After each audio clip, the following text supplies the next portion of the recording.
जब भी आपको लगे कि आपके सिर पे बहुत मुसीबत है, जब भी आपको लगे कि आप हर तरह से गिर चुके हैं, जब भी आपको लगे कि आपके पास कोई ऑप्शन नहीं है, तब एक चीज आप अपने दिमाग में लाएंगे कि यही मोमेंट है जहां से आपकी तकदीर बदलने वाली है। क्योंकि डायमंड जो होता है वो जितना ज्यादा घिसता है उतनी ज्यादा उसकी वैल्यू होती है। सोना जो होता है वो जितना ज्यादा तपता है उतनी उसकी वैल्यू होती है। अगर आप जिंदगी में तप रहे हैं, अगर आप जिंदगी में घिस रहे हैं, अगर आपको लग रहा है कि आप हर तरह से मुसीबतों में गिरे हुए हैं, तभी आपकी जो वैल्यू है वो बढ़ने वाली है।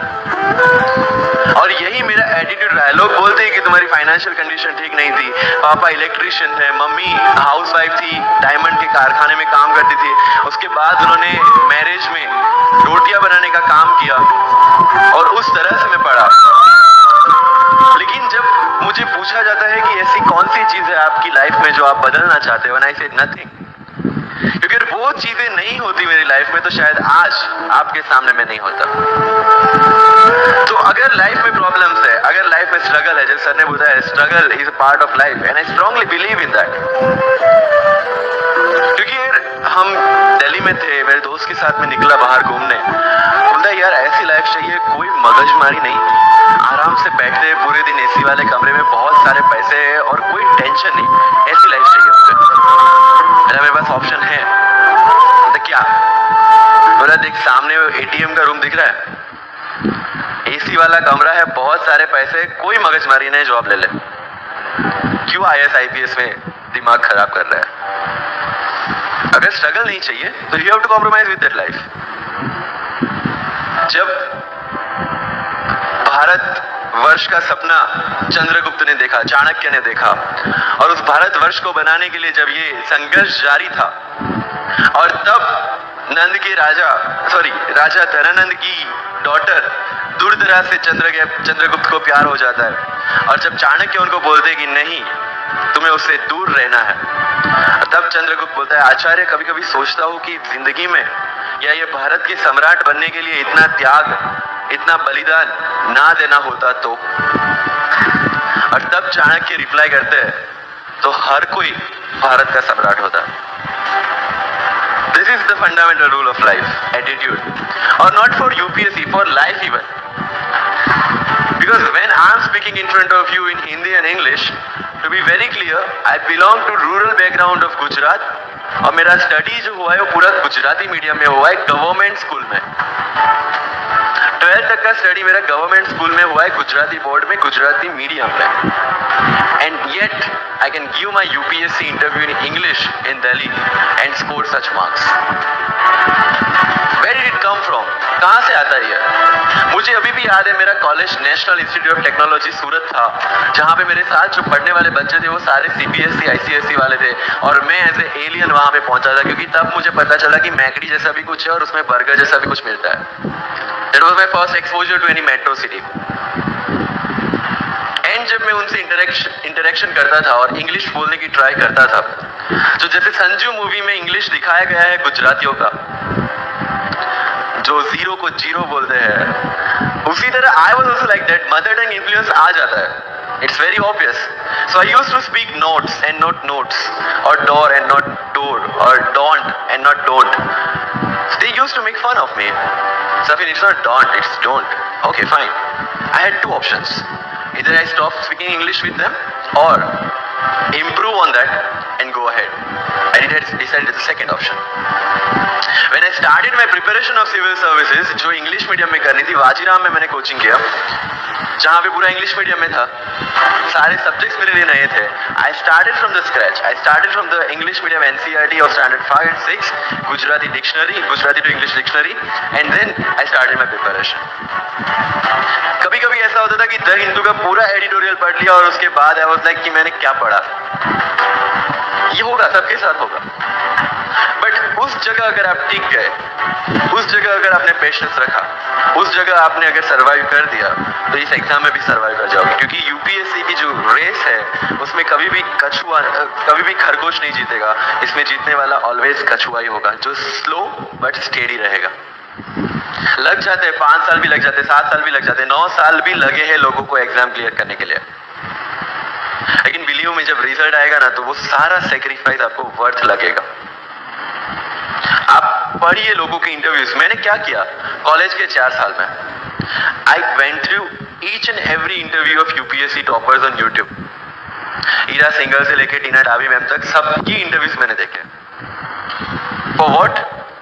जस्ट टू नो कि उन्होंने ऐसी कौन सी गलतियां की थी जिससे इनको इतना टाइम लग गया, और मुझे कौन सी गलतियां रिपीट नहीं करनी है। क्योंकि चाणक्य ने कहा है कि दूसरों के एक्सपीरियंस से जो सीखते हैं ना, वो जल्दी आगे आ जाता है, क्योंकि खुद सब कुछ अनुभव करके सीखने के लिए जिंदगी काफी छोटी है। I did the same. 4 साल में हर एक टॉपर का इंटरव्यू देख लिया, चीजें समझ ली कि ऐसी कौन सी चीजें जो इन सब ने की है, और ऐसी कौन सी चीजें हैं जो गलतियां हैं जो इन्होंने की और जो मुझे रिपीट नहीं करनी। सो जब युद्ध के मैदान में हम उतरते हैं, इस चक्रव्यूह में उतरते हैं, तो अभिमन्यु की तरह नहीं, अर्जुन की प्रिपरेशन के साथ उतरना है कि हमें पता होना चाहिए कि इससे बाहर कैसे निकले। सुनो सबकी, करो मन की। This is applicability of your mind. क्योंकि आपकी स्ट्रेंथ, आपकी वीकनेस आपसे ज्यादा अच्छा कोई नहीं जानता। आपके पेरेंट्स भी नहीं, आपका सबसे क्लोज टीचर भी नहीं। आपको 3 बार चीजें पढ़ के समझ में आती है, किसी को 5 बार पढ़ के समझ में आती है, किसी को 1 बार समझ में आ जाती है। But I want follow the same path जो आगे लोगों ने फॉलो किया है। वो मेरे लिए बना ही नहीं है। I have create my own path. Getting my point? Yes no? That's all. Sir कितने घंटे पढ़े? 1 टेस्ट। रात को जब सोने जाते हो अपने आप से पूछो कि आज के दिन में कितना टाइम वेस्ट किया। वो वेस्ट होता टाइम जब कम होता दिखे, समझ लेना कि you are on the right track. Never ever go with the quantity parameters. 2 chapter खत्म करने हैं, 5 चैप्टर खत्म करने हैं, 15 घंटे पढ़ना है। No, it's very mechanical. You have to be very careful about this things. And if you and one very clear thing which the classmates of mine have done the mistake, never go for any shortcut. It will never help you in UPSC. लोग क्या करेंगे, monthly magazine पढ़ेंगे through out the preparation, और फिर last 2 महीने में they will take 365। जब पढ़ा है और उसी में से वो मटेरियल बना है, तो जो चीजें पढ़ी है उसी को बार बार रिवाइज करने का क्यों हम नहीं सोचते? When you will read one thing for 5 times, 6 times, believe me, you will get the thorough understanding of that particular topic. But अगर सेम टॉपिक को आप किसी और बुक में से पढ़ेंगे ना, you will have to start from the scratch. क्योंकि माइंड की मेमोरी जो जिस हिसाब से काम करती है, आपको उस हिसाब से काम लेना है उसके पास से। Confidence. Don't take certificate from others. आज तक लाइफ में हमने यही किया है। अगर किसी मैरिज में भी एकदम बन ठन के गए हैं, लेकिन जब तक सामने वाला मुझे नहीं बोलता dude you look good today, हमें सेटिस्फेक्शन नहीं होता। Isn't it? We want certificate from others. No.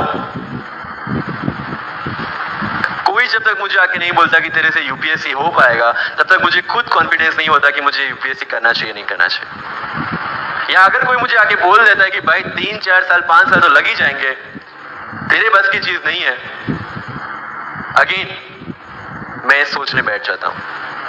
कुछ लोग तो, मेरे गुजरात में तो ये कल्चर है, यहाँ पे ये कल्चर है नहीं पता, लेकिन सम पीपल थिंक पहले एमपीएससी कर लो, पहले क्लास 3 क्लास 2 कर लो, फिर यूपीएससी के बारे में सोचो। ऐसा है यहाँ पे? यस और no? But you have to understand कि एमपीएससी जो है, जो क्लास 3 क्लास 2 एग्जाम्स है, उसकी रिक्वायरमेंट यूपीएससी की रिक्वायरमेंट से कंप्लीटली अलग है। अगर एमपीएससी ये पूछता है कि स्टैच्यू ऑफ यूनिटी कहां बना है या किसने बनाया है, उसमें कितना केजी गोल्ड यूज हुआ है, या उसका आर्किटेक्ट कौन था, UPSC will ask statue of unity होना चाहिए या ना होना चाहिए। These people will ask you Panipat का फर्स्ट बैटल कहां पे हुआ था, सेकंड कहां पे हुआ था, थर्ड कहां पे हुआ था, कौन जीता था, कौन हारा था, कहां से आए थे। यूपीएससी विल आस्क यू सारे बैटल्स पानीपत में ही क्यों हुए थे। हर एक प्रॉब्लम के लिए we have the solutions and we have the examples, जिन्होंने अलग अलग तरीके से प्रिपरेशन की है। All India rank 2 Anu Kumari madam 1.5 साल 2 साल साल के लिए अपने 2.5 साल के बच्चे को अपने से दूर रख के प्रिपरेशन किए at the age of 31 and she could become the IAS। या you can take the example of Ummul Kher कि जिसको 8वीं क्लास में घर से निकाल दिया ये बोल के कि हमारे घर में बच्चियां 8वीं से ज्यादा नहीं पढ़ती, और उसी झोपड़पट्टी में रह के उसने पढ़ाई की, बच्चों को ट्यूशन दिया, 3 दिन 4 साल पुरानी रोटियां खाई, और उसके बाद भी जवाहरलाल नेहरू यूनिवर्सिटी में से PhD करके फर्स्ट अटेम्प्ट में UPSC में ऑल इंडिया रैंक 400 समथिंग लेके आज शी इज डूइंग IRTS की training. And with the genetical disorder की उसके जो बोन डेंसिटी वो काफी कम है, तो आज तक 16 से 17 तो उनके ऑपरेशन हो चुके हैं। Do we have any kind of limitations like this? कोई जेनेटिक डिसऑर्डर या घर से निकाल दिया गया हो या खुद मजदूरी करके पढ़ना है? No. Then what are the problems? All problems are here. अगर मैंने ये सोचा होता कि अब एक्सीडेंट हो गया, मेरे से नहीं लिखा जाता, नहीं लिख पाता मैं। मुझे किसी ने पूछ लिया कि सफीन हसन के अचीवमेंट्स इतने हैं, इतना सब कुछ मतलब पा लिया है, what is the failure in your life? And I said there is no failure in my life, there are certain experiences in my life.